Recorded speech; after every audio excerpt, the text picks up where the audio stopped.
ကျွန်တော်လောက်ခဲ့ဘူးသောကြုံရကြပန်းအလုံးများဝိဒါအလုံးများနှင့်အတူကျွန်တော်သည်စဖိုးကြောင်တဲတွင်အာလူကြောင်များကိုကြော်ရသောအလုတ်ကို၎င်းပကံဆေးရသောအလုတ်ကို၎င်းစဖိုးမှုအကူအဖြစ်တည်၎င်း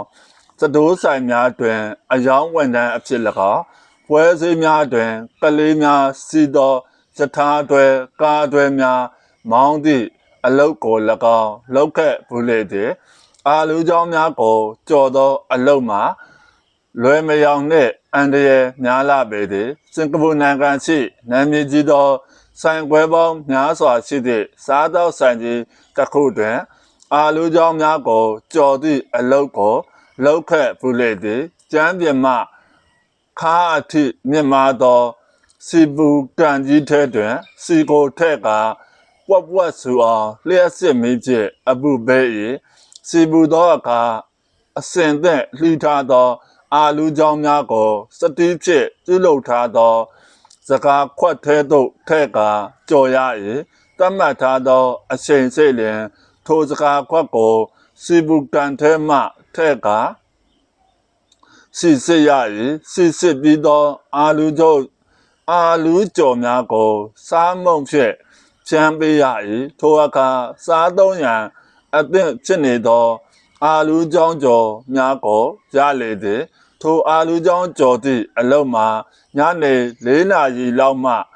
စတင်ကည10 နာရီခွဲလောက်တွင်ပြီးလေသည်အလုတ်သိမ်းသောအခါစီပူကန်တဲ့ချိစီများကိုအခြားစီကန်အသစ်ထဲသို့ပြောင်းရွှေ့ထည့်ပေးရသည်ထို့နောက်စီပူကန်အဟောင်းကိုဆေးကြောတုတ်တင်ရ၏ထိုအလုတ်ကိုလုံးစင်ကအာလူကြော်စင်စီပေါက်၍တော်၎င်းစီပူကန်ကိုဆေးကြောတုတ်တင်စင်၎င်းစီလောင်ဒဏ်ရာများရခဲ့လေသည်ပကံဆေးသောအလုတ်ကိုအရှိတိုင်းအစာများရောင်းချသောစားသောက်ဆိုင်တွင်လုံးဖြစ်ခဲ့သည်စားသောက်ထားပြီးသောပကံများကိုဆေးကြောရသည်ထိုပကံဆေးသည့်အလုတ်မှာလောကသိမ့်မရသဖြင့်ခဏသာလှုပ်ပြီးအလုတ်ထွက်ခဲ့လေသည်ကျွန်တော်လှုပ်ခဲ့ဖူးသည့်ကြုံရကြပန်းအလုတ်များထဲတွင်နောက်ထပ်လှုပ်ဖူးသည့်အလုတ်တစ်ခုမှာစတိုးဆိုင်တစ်ခုတွင်အယောင်းဝန်ထမ်းလှုပ်ခြင်းဖြစ်သည်ထိုစတိုးဆိုင်မှာဝန်လေးMRD ဟုခေါ်သည့်ယထာဘူတာအနည်းတွင်ရှိ၏ကျောင်းမတက်မီအချိန်များနှင့်ကျောင်းဆင်းချိန်များတွင်ထိုဆိုင်ထဲသို့ဝင်ကာအလုပ်လုပ်လေသည်စတိုးဆိုင်အတွင်းသို့ပတ်၍စင်ပေါ်ရှိရောင်းကုန်သွားသောပစ္စည်းများကိုပြန်ဖြစ်ရ၏ဖုန်တက်နေသောစင်များကိုတန်ရှင်းရေးလုပ်ရ၏ဝယ်သူများမေးမြန်းသည့်မေးခွန်းများကိုဖြေရ၏ဘယ်ပစ္စည်းဘယ်နေရာမှာရှိသည်ကိုလမ်းညွှန်ရ၏ထို့သို့ကြုံရကြပန်းလောက်ခဲ့ဘူးသည့်အလုပ်များထဲတွင်အကြိုက်ဆုံးအလုပ်တစ်ခုမှာပွဲစည်းများတွင်ကလေးများစီးသောယထာတွဲများကားတွဲများကိုမောင်းသည့်အလုပ်ဖြစ်သည်စင်ကာပူနိုင်ငံတွင်ဘူတာယုံများအနည်းတွင်ကွင်းပြင်ကျဲများတွင်ပွဲစည်းများလုပ်လေ့ရှိသည်မှတ်ချက်ထိုပွဲစည်းများကိုပတ်စာမလန်ဟုခေါ်သည်မလေးလူမျိုးများ၏စကားအသုံးအနှုန်းဖြစ်သည်ပွဲစည်းများမှာတနေရာမှ3-4 ညတစ်ပတ်ကြာသည့်အထိပြုလုပ်လေ့ရှိပြီးပွဲပြီးပါကအခြားနေရာသို့ပြောင်းရွှေ့လေ့ရှိသည်ဆေးဆိုင်ခန်းများကိုဖြုတ်၍တက်၍ရသောတန်တိုင်များဖြင့်ပြုလုပ်ကာတာလပတ်များဖြင့်အမိုးအကာပြုလုပ်ထားသည်နေ့အခါတွင်ထိုဆိုင်များကိုပိတ်ထားပြီးနေ့လယ်3 နာရီကျော်လောက်မှသာစဖွင့်လေ့ရှိသည်ပွဲစည်းရှိဆိုင်ခန်းများတွင်လမ်းဘေးတရေစာများတစ်သီးများအဝတ်အထည်များကလေးကစားစရာများနှင့်အခြားတိုလီမုတ်စပစ္စည်းများကိုရောင်းချသည်တခါတရံတွင်တုံချိဟူသောလေးတန်တာများဖြင့်ပြပြသောတရုတ်ပြဇက် ပွဲများလည်းပါရှိလေသည်ထိုပွဲစည်းများတွင်ကလေးများစီသောယထာတွဲကားတွဲမောင်းသည့်အလုပ်ကိုအချိန်တော်တော်ကြာကြာလုပ်ခဲ့ပူလေသည်အချိန်တော်တော်ကြာကြာလုပ်ခဲ့သည့်အကြောင်းရင်းမှာထိုအလုပ်ကိုကျွန်တော်ကြိုက်နှစ်သက်သည့်အတွက်ကြောင့်ဖြစ်၏ညနေ4 နာရီလောက်တွင်အလုပ်ဝင်၍ပွဲစည်းသိမ်းသည့်ည10 နာရီလောက်တွင်အလုပ်ပြီးလေသည်အလုပ်ဝင်ချိန်တွင်ယထာတွင်ကားတွင်များကိုအုပ်မိုးထားသည့်တာလပတ်များကိုချုပ်သိမ်းရသည်ထို့နောက်စက်များကိုစမ်းသပ်မောင်းနှင်ကြည့်ရ၏စားဖွင့်သည့်အချိန်တွင်လာစီးသည့်လူတိတ်မရှိပဲည9 နာရီကျော်တွင်မှတဖြည်းဖြည်းလူများလေသည်ယထာတွင်ကားတွင်များကိုမောင်းသည့်အလုပ်မှာပျော်စရာကောင်းလာ၏စီးမိကလေးများကိုမချီကကားတွင်များရှိထိုင်ကုန်များတွင်နေရာချရ၏ထို့နောက်ကလေးများပြုတ်မကျစေရန်ခပတ်ပတ်ပေးရ၏မောင်းနေရန်အစဉ်သင့်ဖြစ်သောအခါစက်ကလုတ်ကိုဖွင့်၍မောင်းနှင်ပေးရ၏ထို့သောစတင်မောင်းနှင်လိုက်သောအခါအချို့သောကလေးများသည်ပျော်၍အော်ကြသည်အချို့သောကလေးများသည်ကြောက်၍အော်ကြ၏အချို့သောကလေးများသည်ခတ်တီတီဖြင့်အပြုံးအရယ်မပြတ်စီးကြ၏ထို့သောအမူအရာပေါင်းစုံဖြစ်သောကလေးများကိုကြည့်ကာကလေးများ၏အပျော်သည်ကျွန်တော်ထံသို့ကူးဆက်လာလေတော့သည်တခါတရံအထက်လူကြီးမသိလျင်မသိသလိုကလေးများကိုအချိန်ပိုပေးကာစီးစေသည်စီးမိကလေးမရှိလျင်စာအုပ်တအုပ်ဆောင်ထားပြီးစာဖတ်၏သို့မဟုတ်အိတ်ဆောင်ရေဒီယိုတစ်လုံးဆောင်ထား၏အင်္ဂလိပ်လိုပြောသောရေဒီယိုလိုင်းကိုနားထောင်ကာအင်္ဂလိပ်စကားပြောလေ့ကျင့်လေ၏စတော့ရှယ်ယာရောင်းဝယ်ပြီးအရှုံးပေါ်ခဲ့လေသည်စင်ကာပူအတတ်ပညာကျောင်းတွင်ဒုတိယနှစ်သို့ရောက်သောအခါကျွန်တော်သည်စတော့ရှယ်ကုမ္ပဏီအစုရှယ်ယာဟုလည်းခေါ်သည်စတော့ရှယ်ယာဟုလည်းခေါ်သည်တန်ဖိုးတွက်ချက်ခြင်းဈေးနှုန်းအတက်အကျခန့်မှန်းခြင်းအယောင်းဝယ်ပြုလုပ်ခြင်းစသည့်အကြောင်းအရာများကိုသင်ကြားရလေသည်ထို့သောသင်ကြားခြင်းနိုင်ငံတကာမှသတိများသည်စတော့ရှယ်ယာဈေးကွက်တွင်ဈေးကစားပြီးအမျက်အစွန်းများစွာရရှိသည့်အကြောင်းများကိုဖတ်ရှုရသည်ထိုအချိန်တွင်ကျွန်တော်သည်ကြီးဝါတိုးတက်ခြင်းသည့်စိတ်မှာ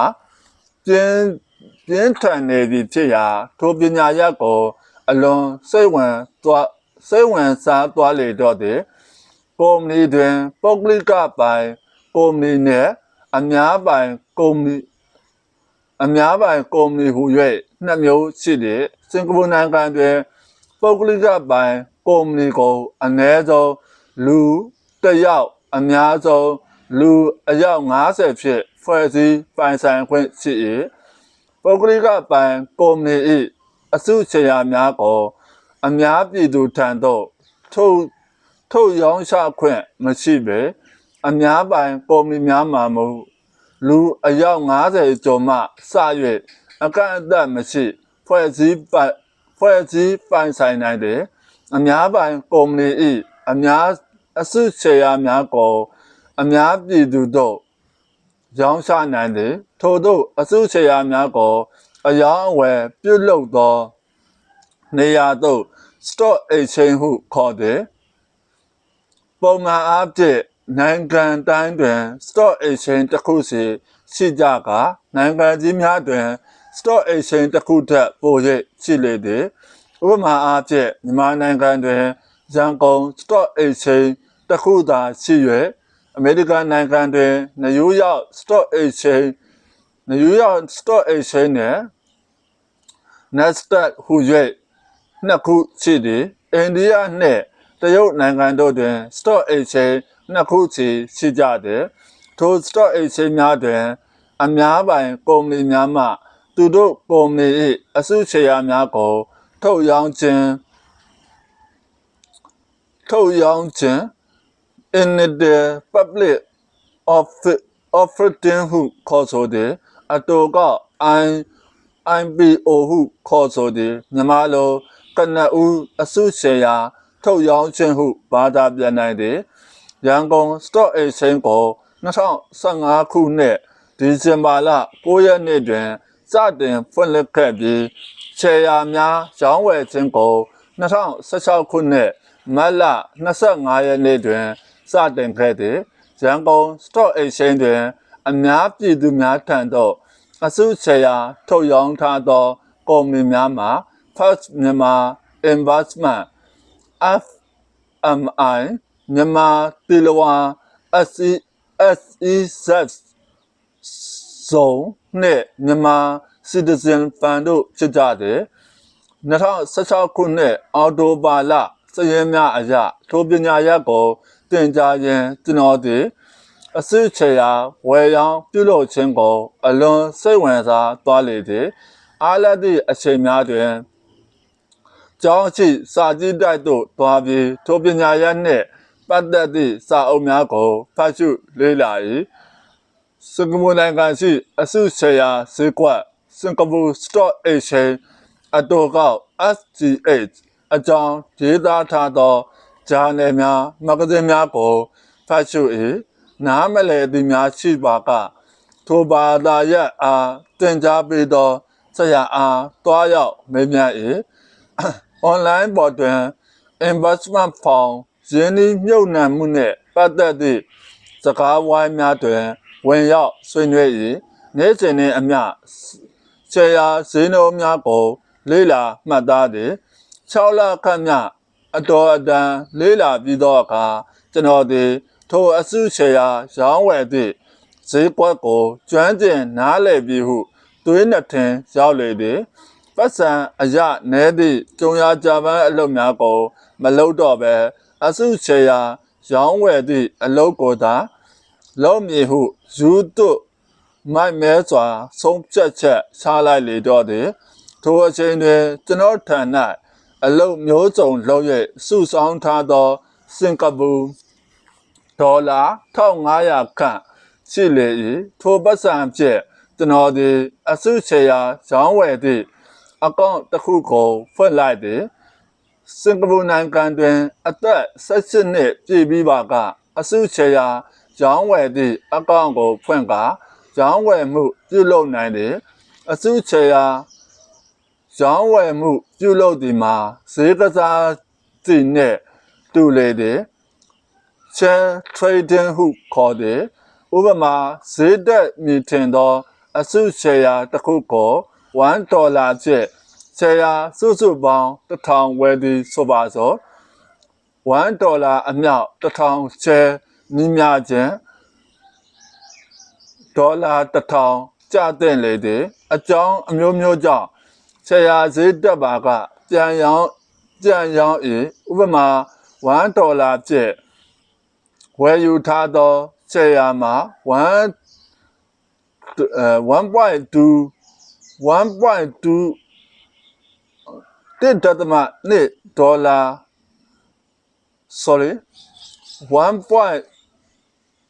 1.20ဒေါ်လာနှင့်ပြား20တို့ဈေးတွက်သွားပါကပြန်ရောင်း၏ကိုယ့်အတွက်အစုရှယ်ယာတစ်ခုလင်ပြား20အမြတ်ကျန်၏အစုရှယ်ယာအခု1000ဝယ်ယူပါကအမြတ်မှာ$200ဖြစ်၏မှတ်ချက်ထိုအချိန်ကရောင်းဝယ်သည့်အခါတိုင်း break free ဟုခေါ်သည့်ရောင်းဝယ်ခအဖြစ်$25ကိုအယောင်းဝယ်ပြုလုပ်ပေးသည့်ကုမ္ပဏီတို့ပေးရလေသည်သို့တော်လည်းအစုရှယ်ယာမှာအတက်ရှိမရှိပဲအကျလည်းရှိနိုင်လေသည်$1ဖြင့်ရှယ်ယာအခု1000ဝယ်ယူထားသည်ဆိုပါစို့ထိုရှယ်ယာမှာ0.8ပြား80တို့ဈေးကျသွားသည်ထိုပြား80အောက်ဈေးထက်ကျအောင်မည်ဟုခန့်မှန်းပါကအရှုံးပိုများနိုင်သဖြင့်ထိုပြား80တွင်အရှုံးခံကာထုတ်ရောင်း၏ထိုအခါအရှုံးမှာရှယ်ယာတစ်ခုလင် 0.20ပြန်20ဖြစ်ပြီးချေရာအခု1000ရောင်းလိုက်ပါကဒေါ်လာ200အရှုံးလေတော့သည်ကျွန်တော်ဒီစတင်၍ချေရာရောင်းဝယ်စဉ်ကအမြတ်အရှုရခဲ့လေသည်အရင်ဖြစ်သောဒေါ်လာ1500မှဒေါ်လာ2500လောက်ထိတိုးပွားခဲ့လေသည်ထိုအခါကျွန်တော်ဒီငါကွဟုသေးနှစ်ထင်ရောက်ကရောင်းဝယ်မှုများကိုပုံမစွန့်စားပြီးပြုလုပ်လေတော့သည်စတော့ဈေးကွက်မှမနက်9နာရီတွင်ဖွင့်၍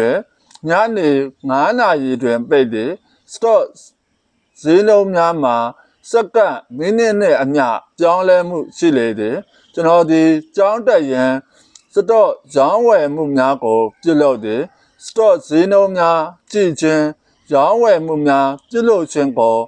online အကောင့်မှပြုလုပ်နိုင်သည်ထိုအချိန်ကယခုလိုမျိုး smartphone များမရှိသေးပဲ